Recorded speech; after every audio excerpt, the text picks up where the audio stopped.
Indonesia terdiri dari banyak budaya, bahasa, adat istiadat, agama. Jadi atas dasar apa kita bisa menyatukan mereka dalam satu nation? Kita pengaruh! Tindas oleh sistem kolonial. Berterialah! Kita harus melawan! Kita harus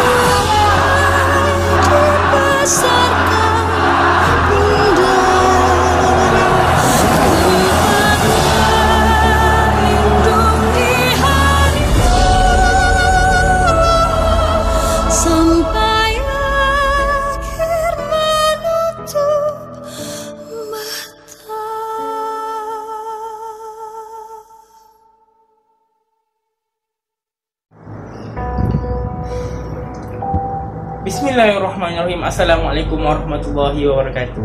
Alhamdulillah, dengan rahmat dan limpah kurnianya dapat kita bersama dalam forum hari ini. Jadi, saudara-saudari, tajuk forum kita untuk hari ini ialah menyusuri jejak perjuangan kemerdekaan di bumi Garuda, di mana kita akan mengupas tentang sejarah-sejarah kemerdekaan di negara jiran Indonesia. Maka, kalau tak ada bulan, hilangnya seri malam. Kalau tiada bunga, manakan ada setitis madu. Kalau tiada ahli panel, manakan tampak seri forum kita hari ini. Jadi, mari kita berkenalan dahulu dengan barisan panel forum yang kita jemput khas. Panel pertama, Ahmad Nazmi bin Muhammad Ismail. Panel kedua, Ahmad Naikuddin bin Hamdan. Panel ketiga, Muhammad Nur Hadi Fitri bin Hadi. Dan panel terakhir, Buhari bin Yusuf. Dan saya selaku moderator anda, Izzat Azfar, akan bergerak selaku pengemudi forum pada hari ini. Jadi kita mulakan dengan saudara Nazmi terlebih dahulu.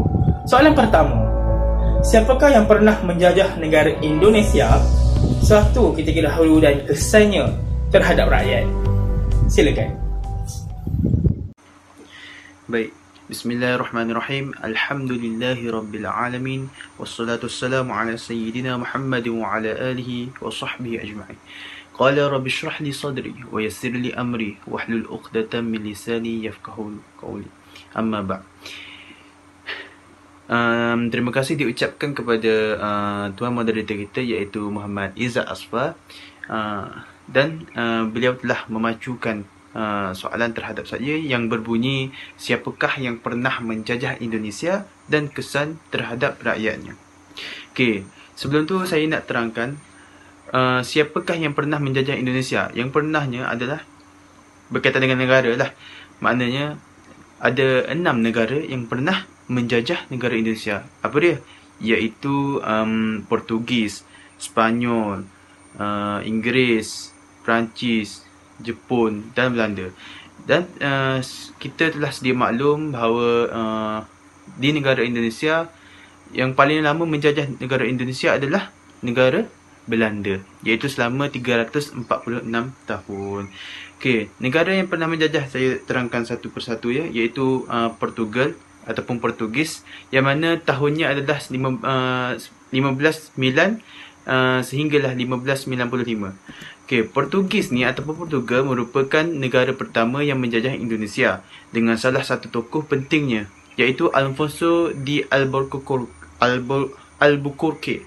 Portugis berhasil mengenalkan Nusantara ke dunia Eropah. Awal mula kedatangan Portugis adalah ke daerah Maluku yang dilatar belakangi pencerian rempah-rempah.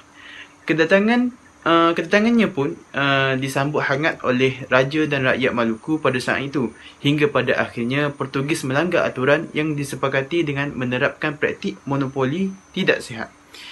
Pada akhirnya, penjajahan yang dilakukan oleh Portugis meluas ke berbagai penjuru Nusantara. Satu-satunya adalah Pulau Jawa. Ketika tahun 1602 datang pasukan Belanda dan mengalahkan pasukan Portugis, hingga pada akhirnya kolonialisasi yang dilakukan Portugal ataupun Portugis tersebut berakhir. Okey, negara yang kedua pula adalah Spanyol, iaitu bermula pada 1521 sehinggalah 1692. Pada ketika itu, negara-negara bahagian Eropah semua ni merupakan negara yang aktif melakukan pelayaran ke Asia Tenggara. Sebab apa? Salah satunya salah satunya Spanyol. Sebab apa? Impian mereka ni mendapatkan negara penghasil rempah-rempah tercapai setelah berhasil memasuki wilayah Nusantara. Portugal pada masa itu masih menjajah Indonesia, telah menganggap Spanyol ni melanggar hak monopoli Portugis, meskipun pada dasarnya mereka berada dalam cakupan wilayah perdagangan yang berbeza. Portugis telah memutuskan bekerjasama dengan kerajaan Ternate, sedangkan Spanyol dengan kerajaan Tidor. Namun tetap saja antara kedua negara tersebut menjadi persaingan dagang yang berkepanjangan. Yang panjang sikit. Pada akhirnya tahun 1529 pula, konflik berpanjangan tersebut menghasilkan perjanjian bahawa Spanyol harus meninggalkan Maluku dan melakukan perdagangan di Filipina, sedangkan Portugis tetap melakukan perdagangan di Maluku, yakni Indonesia. Okey, nombor 3 pula. Negara mana? Iaitu Belanda. Yang kita sedia maklum, Belanda ni lah yang paling lama sekali menjajah tanah Indonesia, iaitu daripada 1602 sehinggalah 1942. Di antara semua negara yang pernah menjajah Indonesia, negara lah yang paling lama, kan? Iaitu selama 346 tahun. Dalam kurun waktu yang selama itu, Belanda berhasil menguasai wilayah Indonesia dan mencakup Pulau Jawa, Sumatera, Sulawesi dan juga Papua. Tak jauh berbeza dengan negara lainnya, tujuan Belanda pun untuk berdagang dan mencari rempah-rempah. Atas kekalahan Portugis tahun 1602, Belanda memulai kolonialisasinya dengan mendirikan kongsi dagang di Batavia yang diberi nama VOC, iaitu Verenigde de Oostindische Compagnie. Okey, itulah kot. Namun pada 31 Disember pula 1799, VOC tu yang tadi yang sebut Verenigde Oostindische Compagnie apa entah, VOC pun dibubarkan oleh pemerintah Belanda dengan berbagai alasan. Berakhirnya VOC, keadaan masyarakat Indonesia tidak baik. Nusantara yang pada ketika itu diberi nama Hindia Belanda diserahkan kepimpinan kepada kerajaan Belanda dan mereka membentuk sistem tanam paksa, culture system, STSL. Mei 1940, awal terjadinya Perang Dunia Kedua. Belanda mengalami kekalahan kerana negaranya dikuasai oleh puak Nazi, iaitu puak Nazi ni dari mana? Daripada Jerman. Dan pada Mac 1942, Belanda pun kalah, tewas di Nusantara oleh Jepun. Ini menandakan penjajahan Belanda berakhir dan berlanjut di tangan Jepun. Okey, negara yang keempat yang pernah menjajah di negara Indonesia, iaitu Perancis pada tahun 1806 sehinggalah 1811. Perancis kejap ya. Di masa-masa krisis VOC yang buat Belanda tadi lah, Belanda telah kalah oleh Perancis dan wilayah kolonialisasinya jatuh ke tangan Perancis. Pada tahun 1808, Raja Louis Napoleon selaku Raja Perancis mengirimkan Marsekal William Daendels ke Batavia. Batavia tu apa? Batavia tu adalah tempat di Indonesia yang dikenali sekarangnya adalah Jakarta, dan dijadikan Gubernur Jendera di Indonesia. Ni Marsekal William Daendels telah jadi Gubernur di Indonesia. Di bawah kepimpinan Daendels, Perancis berhasil mengibarkan benderanya di atas perahu dengan VOC, dan hal ini menandakan Perancis memulai penjajahannya di Nusantara. Tu, nampak tu? Sedap je penjajahan ni. Mari ke tanah orang, kibar dia. Oi, jahat penjajahan. Nasib baiklah kita di Malaysia, di Indonesia semua ni semua dah merdeka kan. Kalau tak merdeka lagi, tak tahulah apa nasib kita sekarang. Mungkin lah kita diseksa ke apa kan. Kita tahu kita di bawah penjajah macam mana. Okey, kita sambung apa bercoloteh pulanya. Di bawah namun pada 18 September 1811, Jensen menyatakan kekalahannya atas Inggeris dan menandatangani perjanjian bahawa seluruh Pulau Jawa dikuasai dan diserahkan pada Inggeris. Siapa Jensen ni? Jensen ni dialah yang menggantikan Daendels tadi. Inggeris yang kelima, Inggeris iaitu 1811 sehinggalah 1816.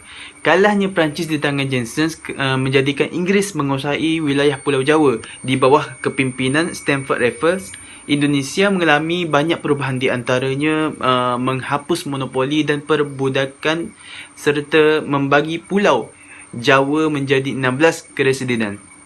Namun akibat konflik yang terjadi di Eropah antara Belanda dan Inggeris mempengaruhi pula pemerintahan Pulau Jawa yang ketika itu berada di tangan Inggeris. Dari konflik ini terbentuklah perjanjian bahawa Belanda secara rasmi kembali menjajah dan menguasai seluruh wilayah Nusantara. Okey. Yang last sekali iaitu adalah Jepang ataupun Jepun.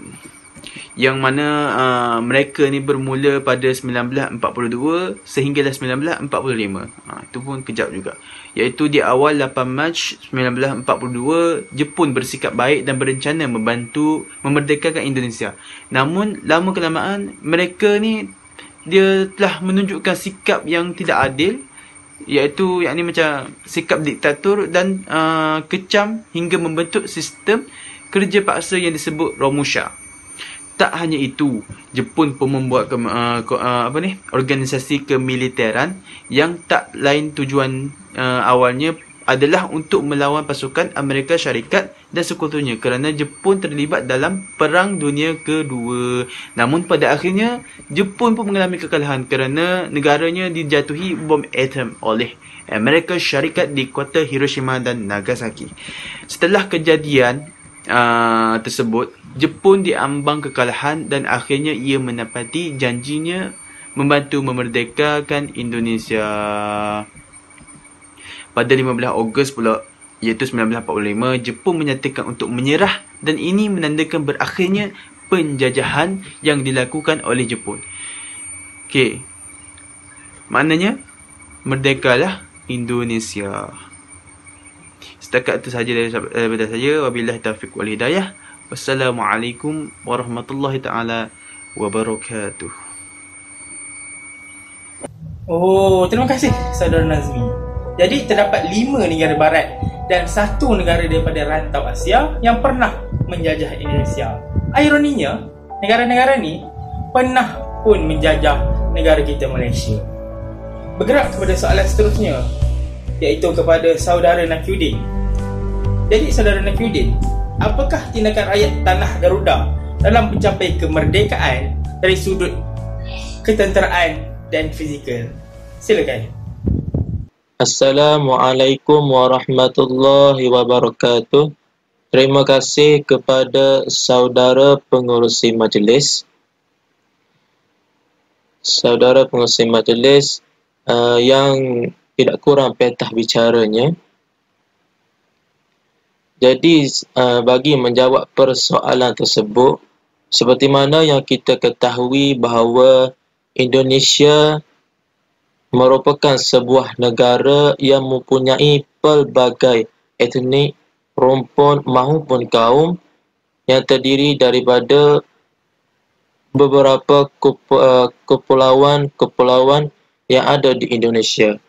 Sebagai contoh, ada Kepulauan Sumatera, Kepulauan Jawa, Kepulauan Riau Lingga,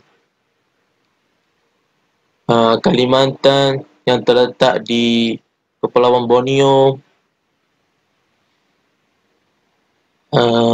Jadi di sini kita boleh lihat bahawa Indonesia ini sangatlah luas. Sangatlah luas hasil daripada gabungan-gabungan kepulauan yang dijajah oleh pihak Belanda. Seterusnya, Indonesia telah mencapai kemerdekaan pada tahun 1945. Sejurus tamat Perang Dunia yang Kedua, setelah Hiroshima Nagasaki dibom, Soekarno bertolak ke Saigon, iaitu di Vietnam. Kemudian beliau telah mengaklama ataupun mengisytiharkan kemerdekaan bagi negara Indonesia. Okey. Dari sudut sejarahnya, Indonesia ni telah dijajah oleh pihak kolonial Belanda melalui Syarikat India Timur. Kalau kita lihat nak melihat tempoh yang agak lama, hampir 300 tahun, perjuangan rakyat Indonesia ini untuk menentang Belanda sehingga tarikh kemerdekaan daripada Belanda sampai kepada pihak Jepun. Perjuangan rakyat Indo sebahagian besarnya adalah menentang Belanda. Tetapi jika kita lihat pidato yang berapi-api, yang terkenal, iaitu pidato Bung Tomo ni di Surabaya ni menentang British. Selepas Perang Dunia yang Kedua, British ni cuba untuk mendapatkan Kepulauan Jawa yang berada di Surabaya. Jadi begitu,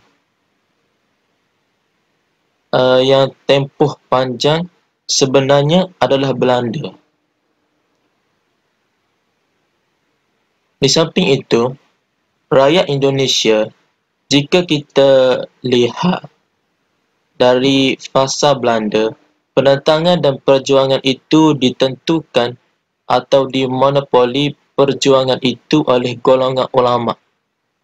Reaksi itu tetapi pada masa Soekarno, perjuangan menentang Belanda ditentukan oleh kumpulan yang dipanggil Nasakom.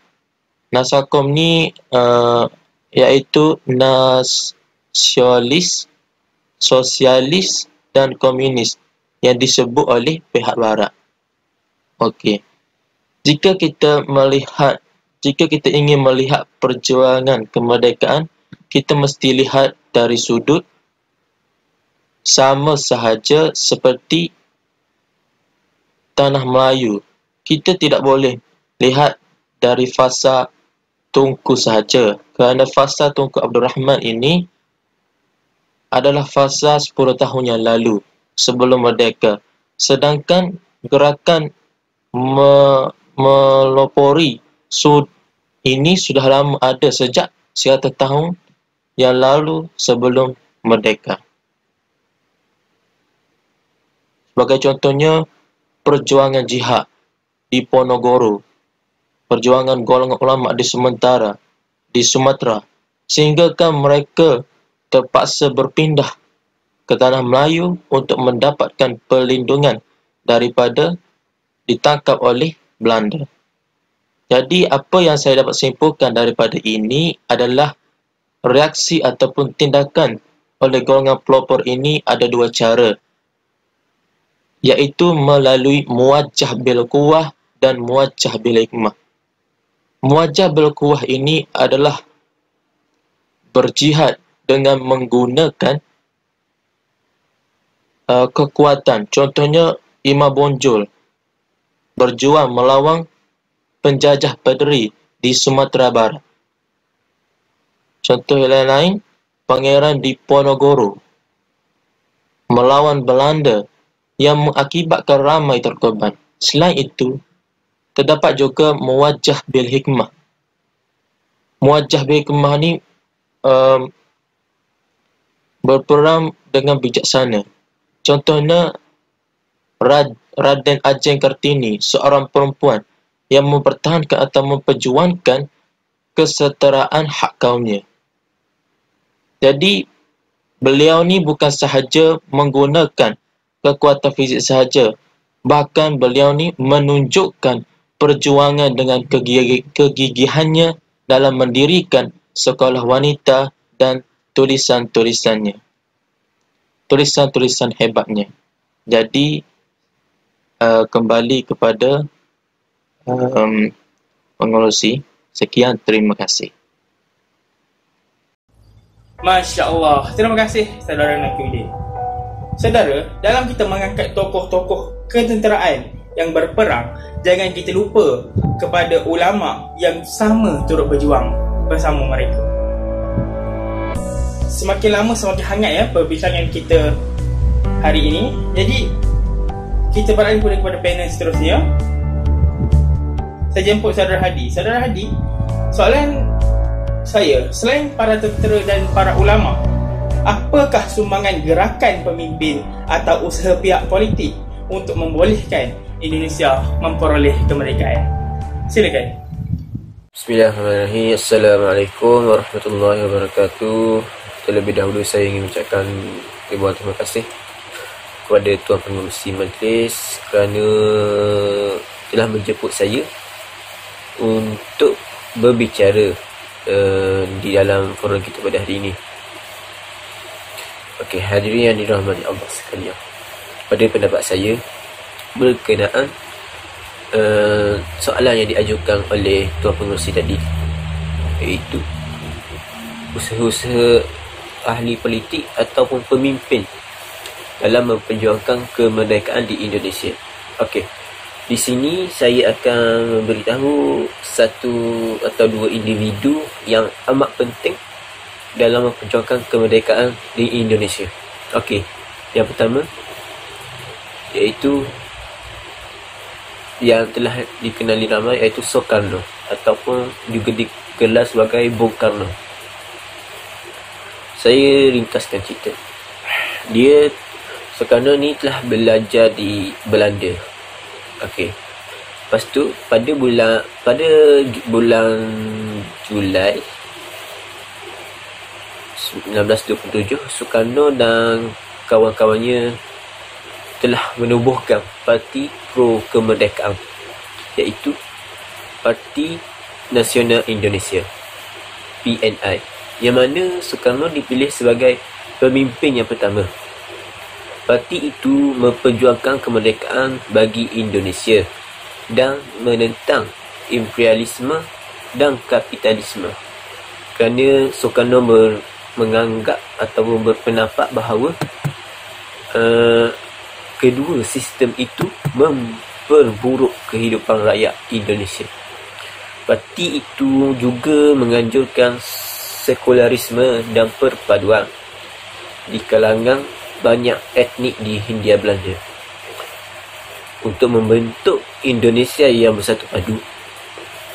Soekarno juga berharap Jepun akan memulakan perang melawan kuasa-kuasa barat dan berharap juga bahawa Jawa dapat memperoleh kemerdekaannya dengan bantuan Jepun.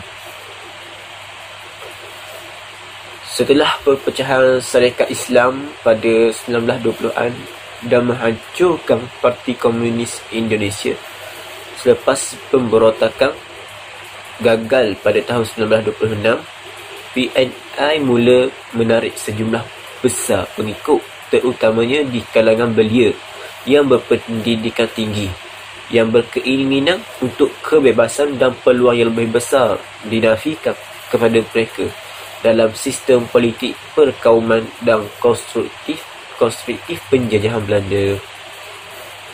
Lepas tu parti ini juga menjadi perhatian pemerintah kolonial, dan ucapan dan pertemuan Soekarno sering disusupi dan diganggu oleh ejen rahsia kolonial. Akhirnya Soekarno dan pemimpin yang utama PNI ditangkap pada 29 Disember 1929 oleh pihak berkuasa penjajah dalam satu siri serangan seluruh Jawa. Soekarno sendiri ditangkap ketika berkunjung ke Yogyakarta semasa percubaannya di Mahkamah Bandung Landrat dari Ogos hingga Disember 1930. Soekarno membuat siri ucapan politik panjang yang menyerang penjajahan dan imperialisme yang bertajuk Indonesia Menggugat. Pada bulan Disember 1930, Soekarno dihukum penjara 4 tahun yang menjalani hukuman penjara suka miskin di Bandung. Walau bagaimanapun, ucapannya mendapat liputan yang luas oleh akhbar itu dan oleh tekanan kuat dari unsur-unsur liberal di Belanda dan Hindia Timur Belanda. Soekarno dibebaskan pada awal 31 Disember 1931. Pada masa ini beliau telah menjadi wira yang terkenal di seluruh Indonesia.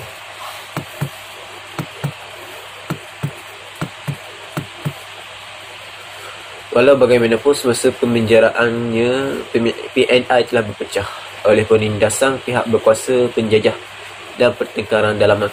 PNI asal dibubarkan oleh Belanda dan bekas-bekas ahlinya membentuk dua pihak yang berbeza.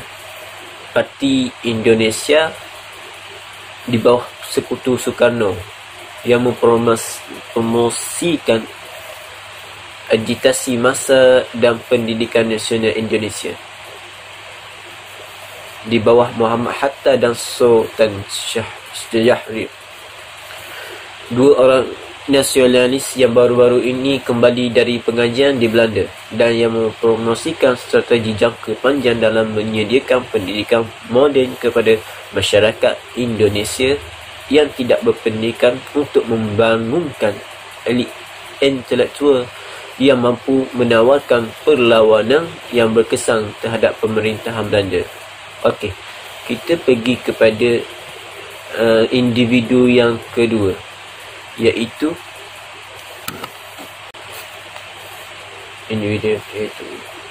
Bung Hatta. Individu yang kedua ya.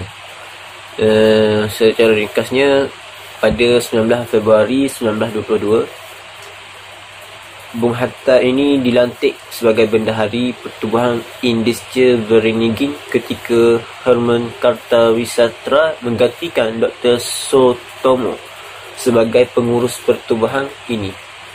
Pertukaran pimpinan tersebut mempunyai erti yang penting bagi masa hadapan pertubuhan ini kerana pada masa saat inilah para ahlinya memutuskan untuk menggantikan nama Industri Vereniging menjadi Indonesci Vereniging dan selanjutnya menggantikan nama Netherlands Indi menjadi Indonesia. Sebuah pemilihan nama bangsa diadakan.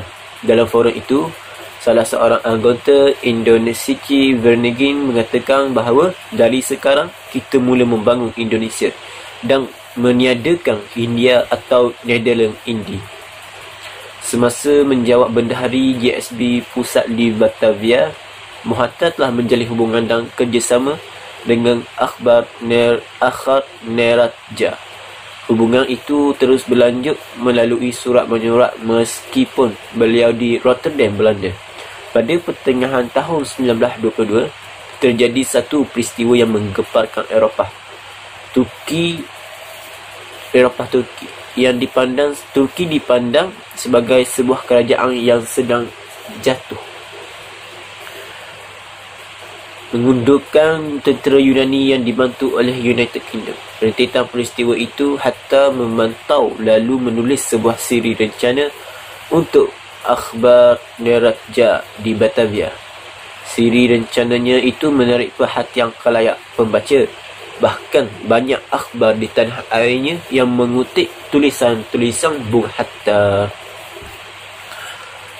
Lepas itu pada tahun 1932, Hatta ini kembali ke Indonesia dan menyertai Kelab Pendidikan Nasional Indonesia, iaitu kelab yang ditubuhkan oleh Soekarno tadi, yang bertujuan, tapi kelab yang telah diperbaharui, yang bertujuan untuk meningkatkan kesedaran politik rakyat Indonesia melalui proses persediaan asas. Belanda kembali menangkap Hatta bersama Sultan Syahrir, Ketua Pendidikan Nasional Indonesia, pada bulan Februari 1934. Hatta dibuang ke Digul dan kemudian ke Banda selama 6 tahun. Lepas itu, Indonesia merdeka pada tahun 1945 dan Bung Hatta ini dilantik dengan sebulat suara sebagai timbalan Presiden Republik Indonesia yang pertama, dan Sukarno menjadi presiden pada masa itu, presiden yang pertama Indonesia. Okey, walau bagaimanapun Bung Hatta ini telah dipecat oleh Sukarno kerana ada sedikit salah faham antara mereka. Okey, sekian saja saya serahkan kepada tuan pengurusi majlis. Terima kasih saudara Hadi. Jadi di sini saya dapat lihat, di samping menangani musuh daripada luaran, hal ini mereka perlu berjaga-jaga juga dengan musuh daripada dalaman. Seterusnya, untuk merangkumkan forum pada malam ini ataupun pada hari ini, kita jemput saudara Johari yang mungkin boleh kongsikan apakah rumusan dan iktibar yang boleh kita ambil daripada perjuangan negara Indonesia memerdekakan tanah air mereka. Silakan. Baik, terima kasih pengurusi majlis atas persoalan yang diberikan. Jadi soalan daripada pengurusi majlis, apakah rumusan dan iktibar yang boleh kita ambil daripada perjuangan negara Indonesia demi memerdekakan tanah air mereka? Jadi seperti yang kita lihat berdasarkan perbincangan forum ini, dapat kita simpulkan apabila pengisytiharan kemerdekaan Indonesia yang diumumkan pada 17 Ogos 1945, kemerdekaan Indonesia adalah satu hal yang berhasil diraih oleh para tokoh-tokoh Indonesia dengan susah payah setelah berabad-abad berada di bawah penindasan bangsa lain. Pada tanggal 17 Ogos 1945, Soekarno dan Hatta mengumandangkan proklamasi kemerdekaan bangsa Indonesia dan dengan itu menyatakan bahawa bangsa Indonesia sudah pun terlepas dan bebas dari belenggu penjajahan. Jadi, hal yang demikian telah memberi semangat kepada para pemimpin dan seluruh rakyat Indonesia khususnya untuk memula berjuang bersungguh-sungguh untuk mempertahankan kemerdekaan itu, di mana para belia, pemuda, pemudi, bahkan kanak-kanak juga terus bergerak maju ke hadapan untuk menegakkan kemerdekaan sama ada yang berada di kota seperti Jakarta maupun di wilayah-wilayah pedalaman maupun di kawasan-kawasan perairan Indonesia. Jadi sebagai contoh yang dapat kita lihat, kita membincangkan sosok tubuh yang bernama Jenderal Sudirman, di mana dalam medan peperangan untuk mempertahankan kemerdekaan Indonesia, Jenderal Sudirman yang menjadi topik perbualan kita telah menjadi tokoh yang penting dalam sejarah Republik Indonesia. Hal ini yang demikian kerana watak kepimpinan, patriotisme dan semangat mempertahankan negaranya demi memperjuangkan nilai perpaduan dalam sejarah revolusi tanah airnya, khususnya itu negara Indonesia. Jadi Jenderal Sudirman ini merupakan seorang pahlawan yang berjuang untuk menangani kemerdekaan Republik Indonesia dari tangan-tangan penjajah-penjajah kuasa asing. Seperti yang kita tahu, negara Indonesia pernah dijajah oleh negara Belanda suatu ketika dahulu dengan adanya serangan-serangan dari pihak luar lagi.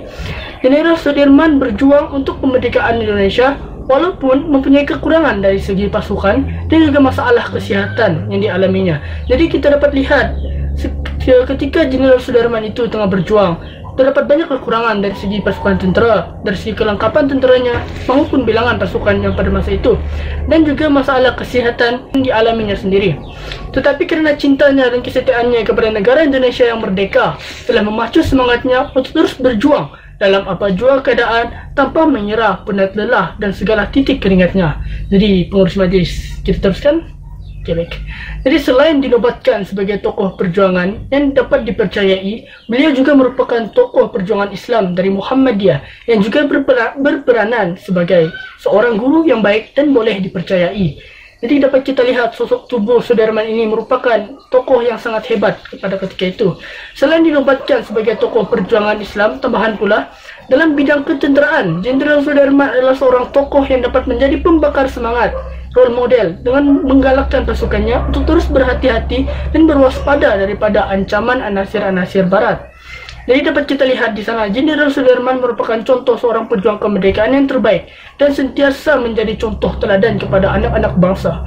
Dengan sikap kepribadiannya yang teguh dalam prinsip dan keyakinan, selalu mengutamakan kepentingan rakyat dan bangsa lebih dari kepentingan dirinya sendiri. Justru terdapat beberapa langkah yang boleh kita ambil untuk memantapkan lagi nilai patriotisme, nilai nasionalisme dalam diri kita maupun diri masyarakat kita pada masa kini, khususnya di negara kita ini, Malaysia.